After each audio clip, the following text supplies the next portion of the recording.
Halo teman-teman, sobat belajar sekalian. Apa kabar? Semoga Anda sehat selalu.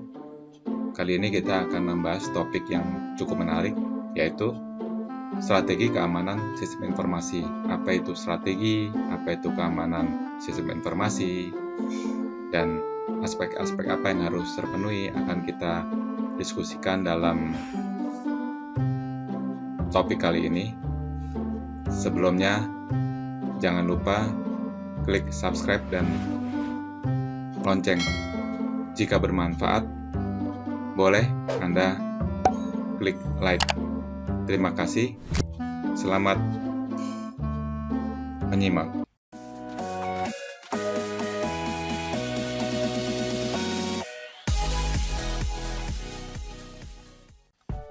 Halo teman-teman, kita mulai saja yuk diskusi mengenai strategi keamanan informasi. Topik diskusi kali ini, yang pertama kita akan membahas mengenai pengertian keamanan informasi. Yang kedua, prinsip keamanan sistem informasi. Yang ketiga, undang-undang yang berkaitan dengan keamanan sistem informasi. Yang keempat, ISO 17799. Yang kelima, strategi keamanan sistem informasi. Ya. Sebelumnya, kita juga perlu memahami apa itu arti dari keamanan sistem informasi. Dalam hal ini, saya coba mengambil dari Departemen Perdagangan Amerika yang bisa dilihat di sini sumbernya, situsnya, yang terjemahan bebasnya. Perlindungan sistem informasi terhadap akses tidak sah atau modifikasi informasi baik dalam penyimpanan, pemrosesan, atau transit, dan terhadap penolakan layanan kepada pengguna yang berwenang, termasuk tindakan yang diperlukan untuk mendeteksi, mendokumentasikan, dan melawan ancaman tersebut. Nah, di sini saya coba tandai kata-kata yang penting, yaitu yang pertama, intinya harus ada unsur pelindungan. Terhadap apa perlindungan? Terhadap akses yang tidak sah ataupun modifikasi dari informasi.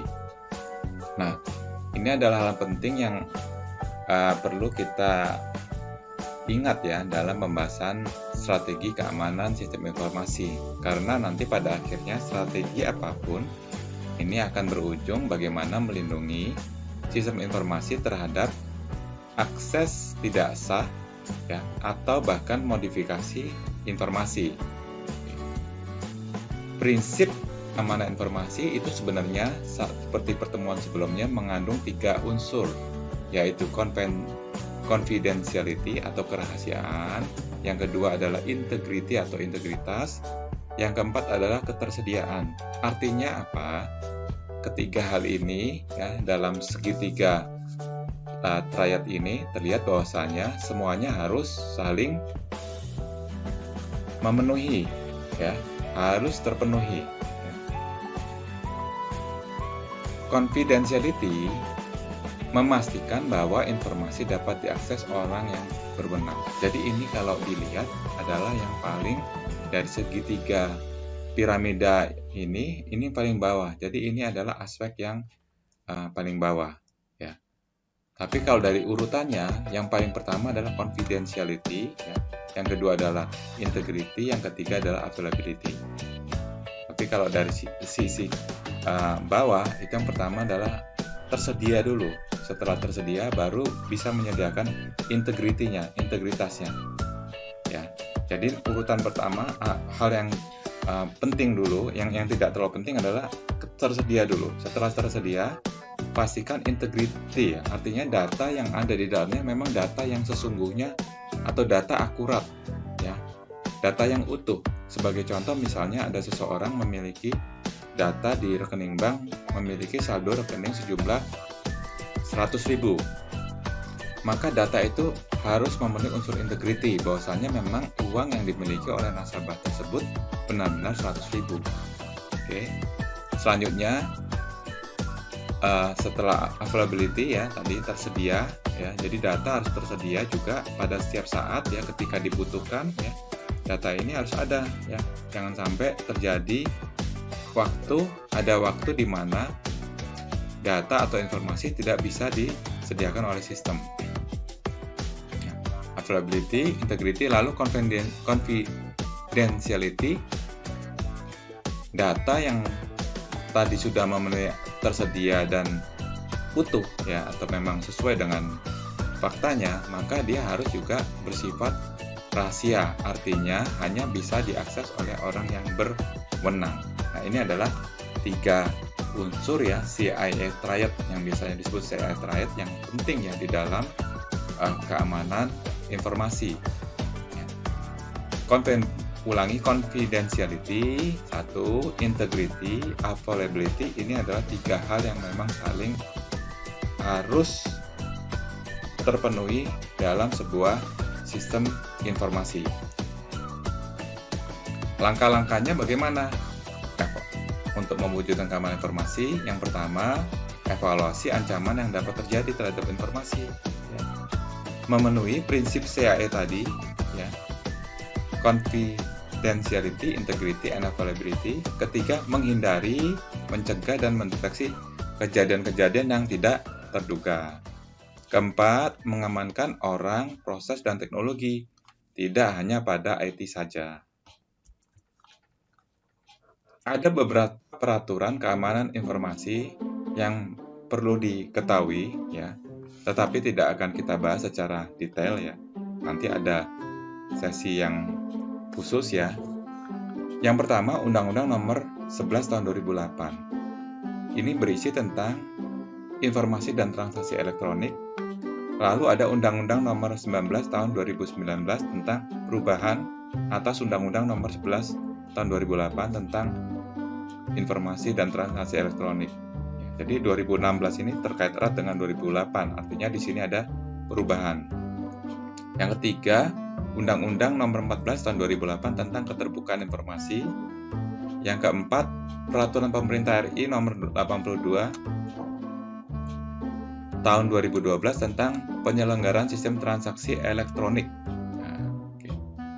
Yang kelima, ini tipe ya. Yang kelima, Peraturan Pemerintah RI Nomor 61 Tahun 2010 tentang pelaksanaan Undang-Undang Nomor 14 ya, Tahun 2008 tentang keterbukaan informasi publik. Ya. Jadi ini adalah peraturan-peraturan yang membingkai aspek keamanan informasi dari sisi hukum. Ada juga sisi lain yaitu ISO 17799. Ini merupakan standar sistem manajemen keamanan informasi yang sebenarnya merupakan struktur dan rekomendasi pedoman yang diakui secara internasional untuk keamanan informasi. Yang kedua, ISO 17799 juga merupakan proses evaluasi, implementasi, pemeliharaan, dan pengaturan keamanan informasi yang singkat.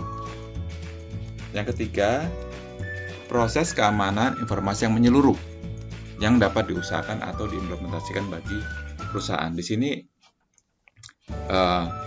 poin 3 ini penting ya. Jadi suatu organisasi, perusahaan ataupun organisasi pemerintah bisa menggunakan proses keamanan informasi ini dengan mengikuti butir-butir dalam ISO 17799.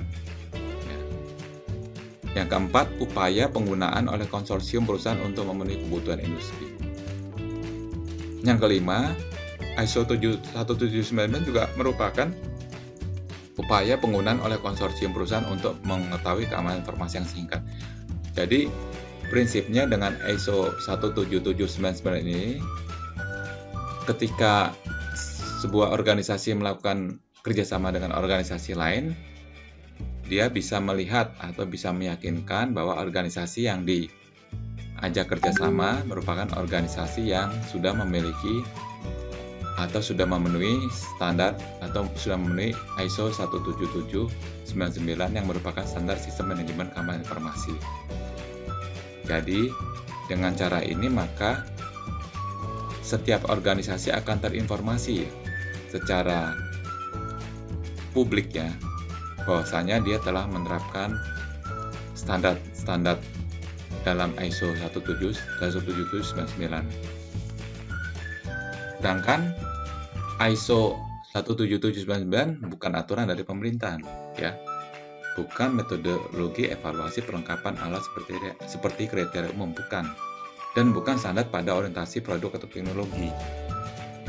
Tetapi dengan ISO 17799 ini, maka sebuah organisasi atau pemerintah ataupun swasta bisa saling mengetahui apakah sistem manajemen keamanan informasinya telah mengikuti standarisasi dari ISO 17799. Selanjutnya, untuk apakah kerjasama bisa dilakukan antara organisasi, ini merupakan otoritas dari organisasi masing-masing. Tetapi paling tidak dengan terinformasinya sistem manajemen keamanan informasi dari sebuah perusahaan, ya, maka perusahaan tersebut akan lebih memiliki kredibilitas, ya, dari sisi standar sistem manajemen keamanan informasi. Apa sih isinya yang dikontrol, ya, yang dicermati, yang diamati oleh ISO 17799? Ada 10 item. Yang pertama, sistem akses kontrol.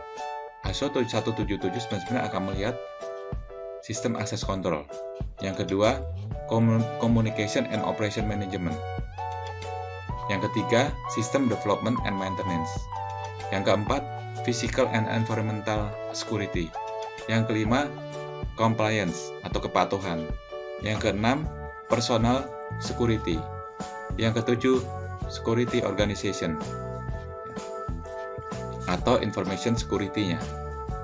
Yang kedelapan, asset classification and control. Yang kesembilan, business continuity management.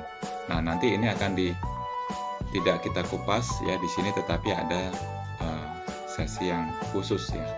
Tetapi paling tidak kita semua paham bahwasanya sistem manajemen keamanan informasi itu digawangi oleh ISO 177. Ada dalam ISO 17799. Lanjut, saya coba kutip strategi keamanan cyber nasional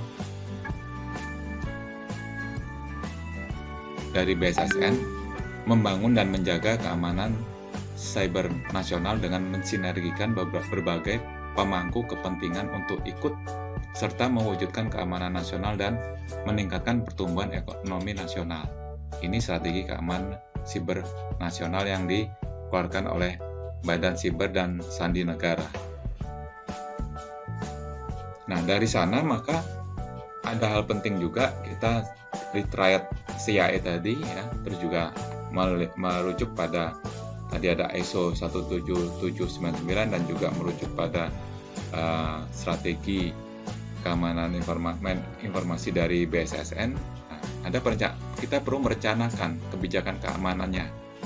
Yang langkah-langkahnya, yang prinsipnya adalah kebijakan keamanan itu merupakan dasar dari implementasi kebijakan keamanan TI. Jadi penting kita memiliki kebijakan sebelum kita melakukan implementasi. Oleh karena itu, perencanaan terhadap kebijakan keamanan harus dilakukan dengan baik dan memang dari awal. Ya. Dan kebijakan keamanan harus dikembangkan untuk menjamin bahwa semua komponen keamanan akan berfungsi dengan baik untuk mencapai tujuan yang sama. Langkah selanjutnya setelah kebijakan itu adalah pengembangan implementasi prosedur, standar, dan petunjuk yang mendukung kebijakan keamanan.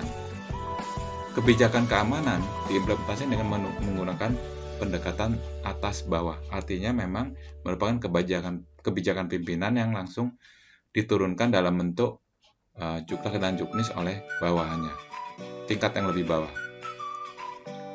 Untuk menjamin dukungan dari seluruh komponen perusahaan, maka kebijakan keamanan didukung oleh kebijakan, standar, panduan, dan prosedur. Kebijakan adalah pernyataan tertulis yang dibuat oleh manajemen senior yang menjadikan elemen dasar bagi penerapan kebijakan keamanan. Sedangkan standar merupakan penggunaan metodologi yang seragam untuk perangkat keras dan perangkat lunak dengan teknologi tertentu.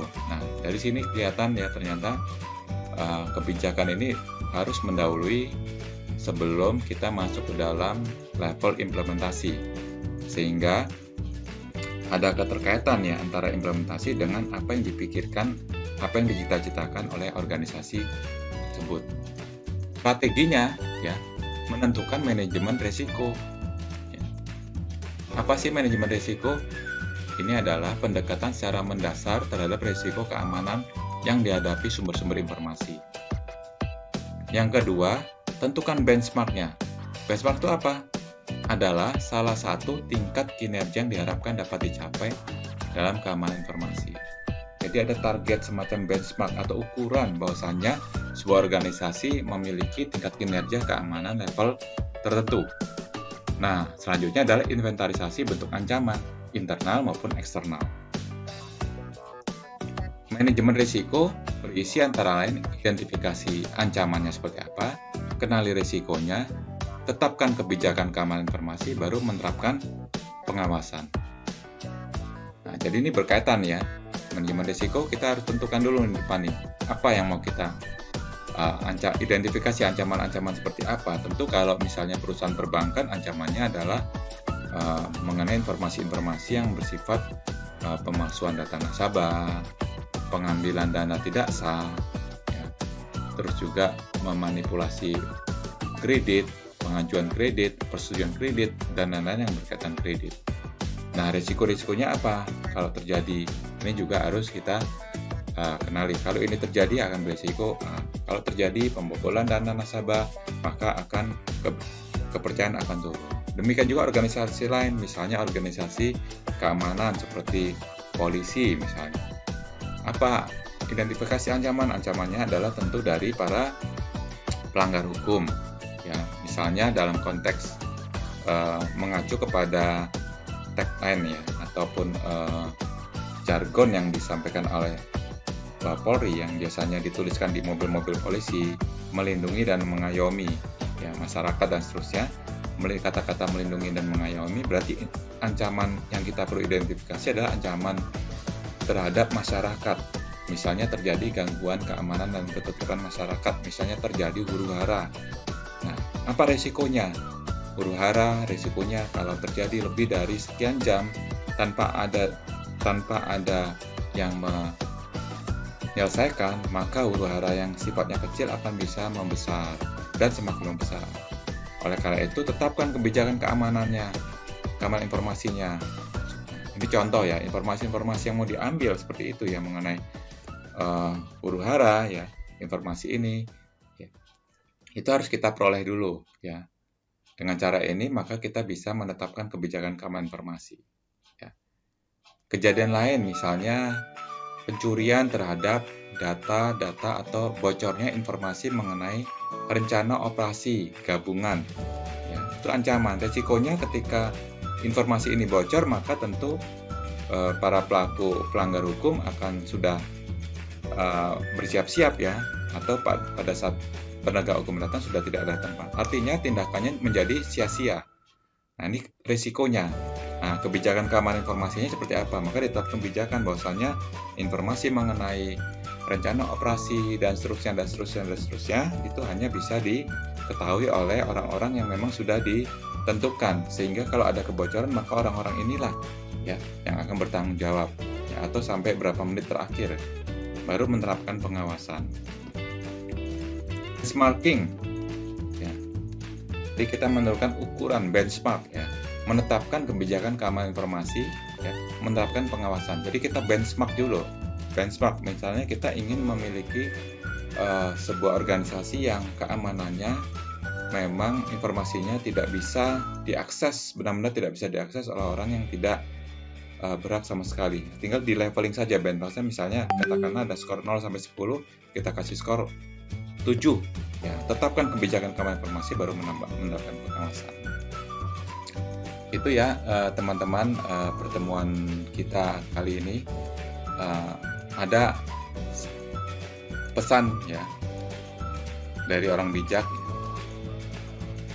Akal adalah yang tercepat karena ia mengalir melalui segalanya. Thales of Miletus. Demikian teman-teman, sesi strategi keamanan sistem informasi kali ini. Terima kasih ya. Jangan lupa jika memang bermanfaat ya, Anda boleh klik like, juga subscribe dan ketikkan lonceng. Terima kasih sekali lagi. Semoga bermanfaat. Salam belajar.